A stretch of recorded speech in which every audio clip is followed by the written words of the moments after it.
पिछले भाग में हमने देखा जब निर्भीक सती ने अपने पिता को सत्य बता दिया तब क्या हुआ मित्र? प्रजापति दक्ष को सती का सत्य स्वीकार नहीं था। एकांगी प्रेम का कोई अस्तित्व नहीं होता पुत्री, इसलिए भूल जाओ उसे। असंभव है उन्हें भूलना पिताश्री। सैनिकों, ले जाओ इस विद्रोही को और कारावास में डाल दो। ये तूने क्या किया पुत्री? तेरा ये संबंध एक बहुत बड़े महाविनाश को जन्म देगा। मैंने तो मात्र प्रेम किया है माँ। अब आगे। सती अपने शिव के लिए वो सारे मूल्य, सारे कष्ट उठाने के लिए तैयार थी। तब क्या शिव तब भी कठोर बने रहे? उनके दुख पर उन्हें दया नहीं आई मित्र? आई। प्रेम में कठोरता अधिक समय तक स्थायी नहीं रहती। सती की पीड़ा शिव की पीड़ा थी। जब भी मुझ पर संकट आता है तो आप स्वयं मेरी रक्षा करते हैं शिव, और आप आज भी आएंगे। और यही मेरा हृदय कहता है।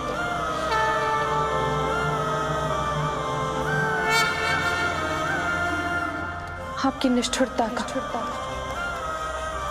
उदासीनता का रहस्य जानना है मुझे। भले ही आप मेरा तिरस्कार करें, परंतु मुझे सत्य से अवगत कराइए। क्यों मेरी हर एक श्वास आप में अनुगुंज, क्यों मेरा संपूर्ण जीवन आपको समर्पित है।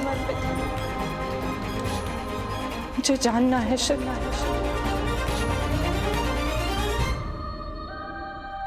ऐसा क्या है जो मुझे आपसे दूर रखता है?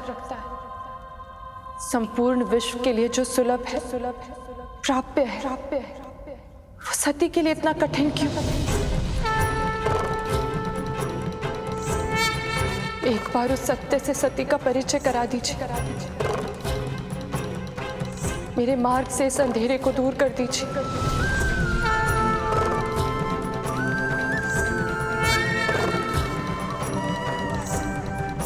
एक बार आ जाइए शिव, आ जाइए। एक अंतिम बार आ जाइए, अंतिम बार आ जाइए। क्या सती की ऐसी अवस्था में भी शिव अविचल रहे? या सती की पुकार उन तक पहुंची? वास्तविकता में सती और शिव दो पृथक व्यक्तित्व के थे ही नहीं मित्र। इसीलिए सती की पीड़ा को शिव के हृदय ने भी अनुभव किया।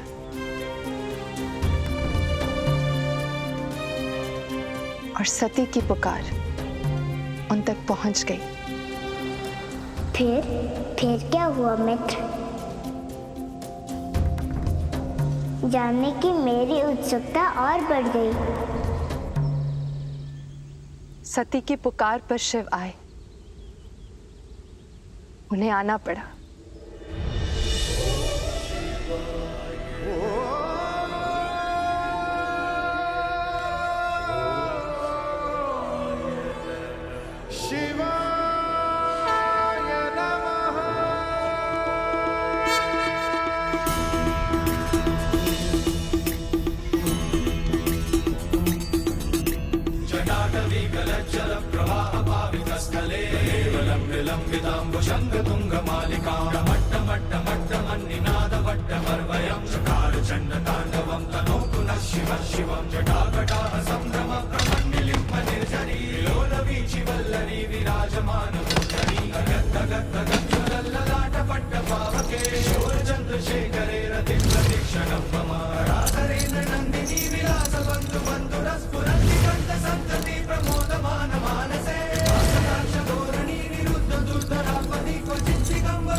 जानती थी शिव, आप मेरी पुकार अवश्य सुनेंगे। मेरी प्रतीक्षा कीजिए, मैं आ रही हूँ।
शंकर संकट हरना, हो शिव कैलाशों के वासी, धौली धारों के राजा, शंकर संकट हरना, शंकर संकट हरना।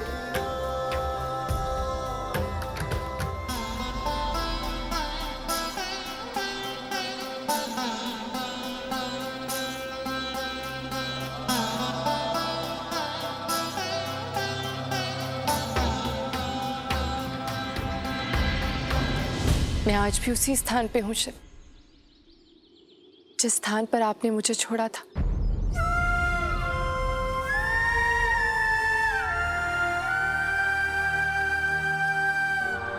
मुझसे भूल हो गई शिव। मैंने आपको जाने बिना, आपको समझे बिना आपका अपमान किया। मुझे क्षमा कर दीजिए। नहीं सती, तुमने कुछ भी ऐसा नहीं किया है जिसके लिए तुम्हें क्षमा मांगनी पड़े।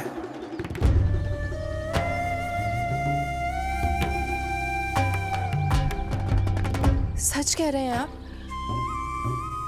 मैंने आपका अपमान किया, आपको बुरा भला कहा। मेरे पिता ने आपका अपमान किया, अपने पिता के प्रतिशोध में भागीदार बनी, और आप कह रहे हैं कि मैंने कुछ नहीं किया। अपनी चारों ओर देखो।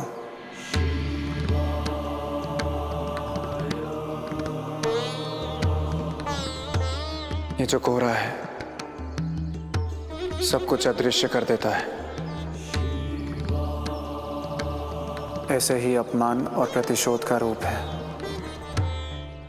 जो तुम्हारे अंदर उत्पन्न हुआ, वह अस्थायी है, उसका कोई अर्थ नहीं।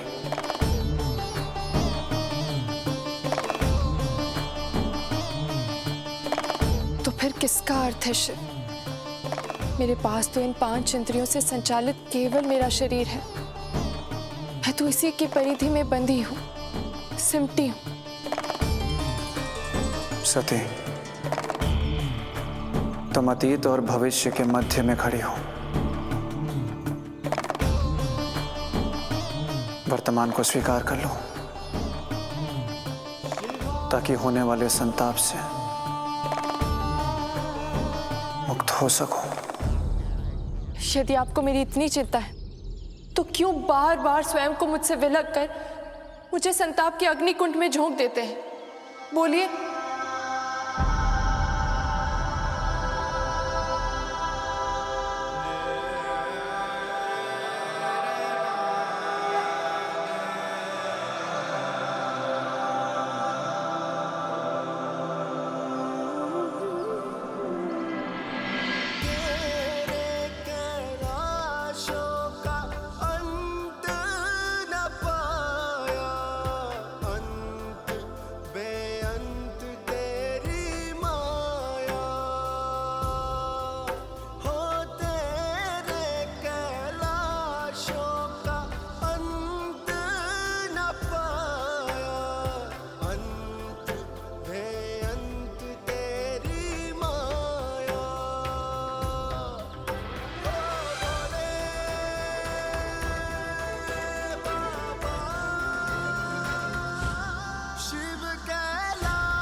सती,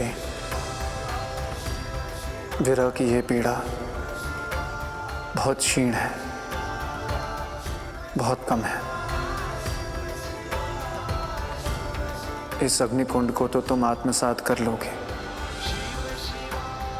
परंतु हमारे मिलन से जो पीड़ा उत्पन्न होगी उस ज्वालामुखी को तुम आत्मसात नहीं कर पाओगे। यही कारण है आप मुझे स्वीकार नहीं कर रहे हैं, क्योंकि आप मुझे पीड़ा में नहीं देख सकते। परंतु आपकी पीड़ा का कारण भी तो मैं ही हूं ना।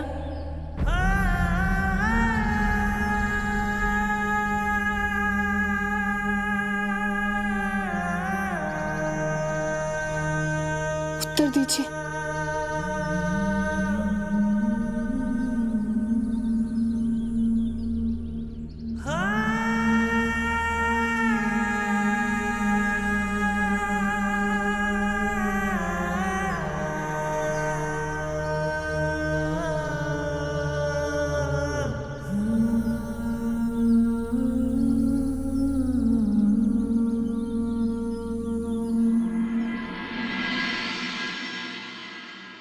शिव कैलाशों के वासी धोली थारों के राजा शंकर संकट हरना शंकर संकट हरना हो शिव कैलाशों के वासी धोली धारों के राजा शंकर संकट हरना शंकर संकट हरना।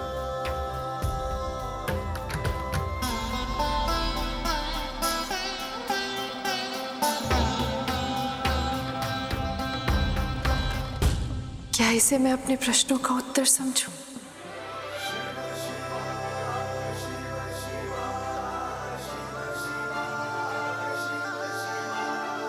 मुझे अब जाना होगा।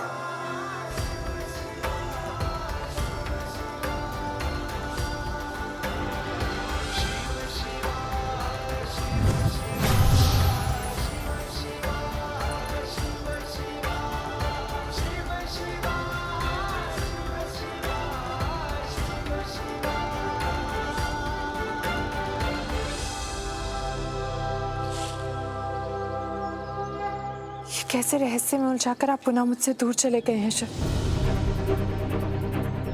ऐसी कौन सी पीड़ा है जिसे आप मेरी रक्षा करना चाहते हैं? आपके सामीप्य में मैं किसी भी पीड़ा को सहन करने के लिए सक्षम हूं। क्या आपको अपनी सती पर विश्वास नहीं है? ऐसा क्या है जिसका उत्तर दिए बिना आप पुनः अंतर्ध्यान हो गए? आपकी आंखों में जो पीड़ा थी वो मेरे लिए थी ना शिव? सती, ये क्या देख रही हूं मैं? तू कारावास से बाहर कैसे आई? हाँ सती, तुझे कारावास से बाहर किसने निकाला? पुत्री, यदि तेरे पिता को ज्ञात होगा तो न जाने वो क्रोध में तुझे कितना कठोर दंड देंगे। शिवाय थे मां, आज मेरा विश्वास और दृढ़ हो गया है कि वो भी मुझसे प्रेम करते हैं, कि वो भी मुझसे प्रेम करते हैं, कि वो भी मुझसे प्रेम करते हैं। पता नहीं क्या है मां, जो उन्हें मुझसे दूर कर। चेतना में आ सती, चेतना में आ। इससे पहले कि तेरे पिता आ जाए तो अंदर चल, मैं उन्हें समझा दूंगी। लेकिन पुत्री, तो बस मौन रहना। चल सती।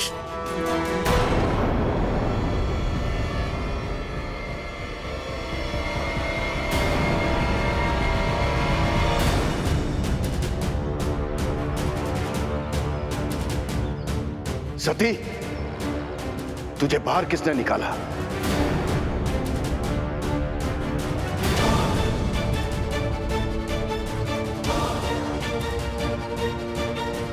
मुझे उत्तर नहीं मिला अभी तक। तुझे कारावास से बाहर किसने निकाला? मैंने निकाला कारावास से अपनी पुत्री को। मां हूं मैं अपनी पुत्री को कारावास में दुख उठाते हुए नहीं देख सकती। आपको असत्य कहने का भी अभ्यास नहीं है देवी प्रसूति। मुझे सब सोचना है। ये उस कपालिक अघोरी का कार्य है।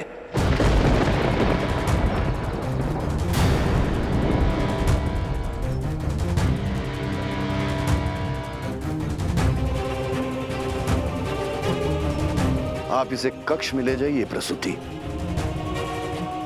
आख्याति, राजवैद्य को अविलंब सूचित किया जाए।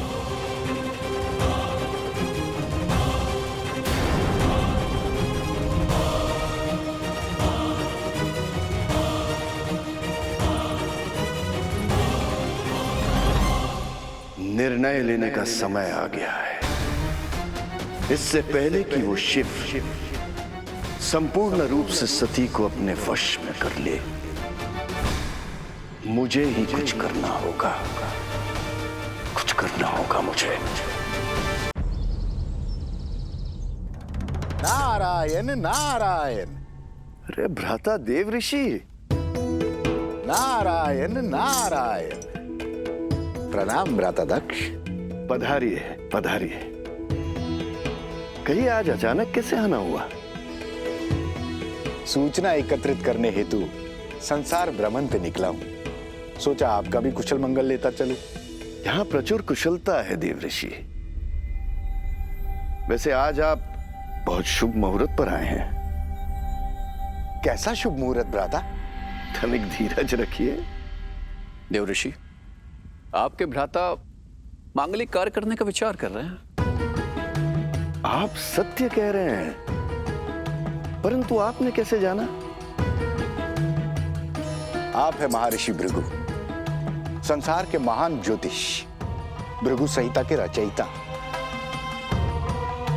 प्रखर विद्वान और साधक। इनकी भविष्यवाणी और ज्योतिष गणना कभी असत्य नहीं होती। यदि आप चाहें तो आप भी इनसे ज्योतिष परामर्श ले सकते हैं। मैं विवेक और कर्म में विश्वास करता हूं, परंतु इसका अर्थ यह कदापि नहीं है कि मैं ज्ञान और ज्ञानी पुरुषों का आदर नहीं करता। मैं महर्षि के ज्ञान का सम्मान करता हूं,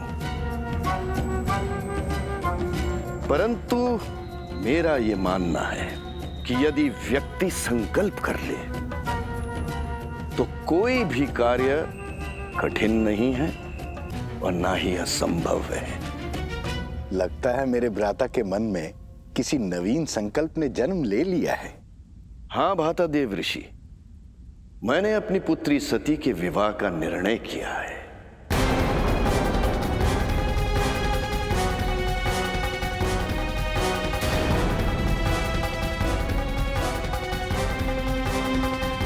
भ्राता दक्ष ने सती के विवाह के विषय में कैसे सोच लिया? वैसे तो मैंने आज तक अपनी अन्य पुत्रियों का विवाह अपने मनोअनुकूल योग्य वरों से किया है, परंतु सती का विवाह मैं उसकी इच्छा से करूंगा।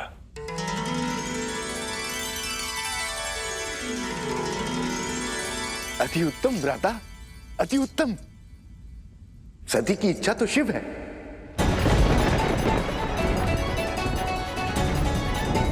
सती का विवाह शिव से करने का निर्णय अति उत्तम है।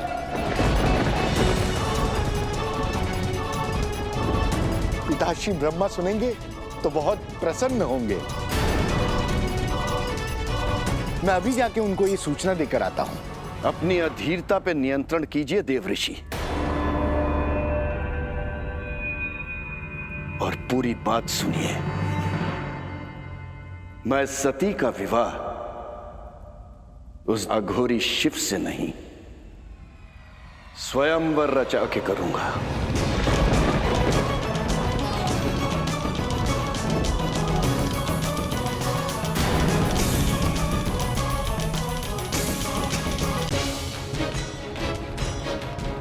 सती कदापि सहमत नहीं होगी आपके इस निर्णय से। सती आदि शक्ति है, वो केवल शिव को चुनेंगी, अन्य किसी को नहीं। चक्रवर्ती सम्राटों को आमंत्रित करूंगा और उनमें से योग्य वर को चुनेगी मेरी पुत्री।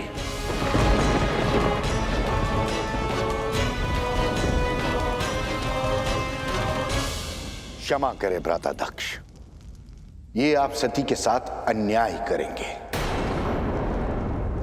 सती आदि शक्ति है, शिव की शक्ति है, उन्हीं की आदि शक्ति है।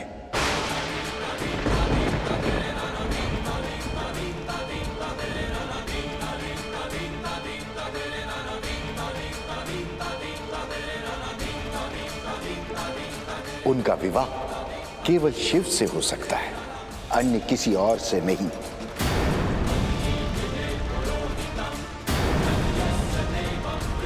और अपने मन से उनके लिए वैर को त्याग दीजिए। इस सत्य को स्वीकार कीजिए कि सती का जन्म केवल शिव के लिए हुआ है।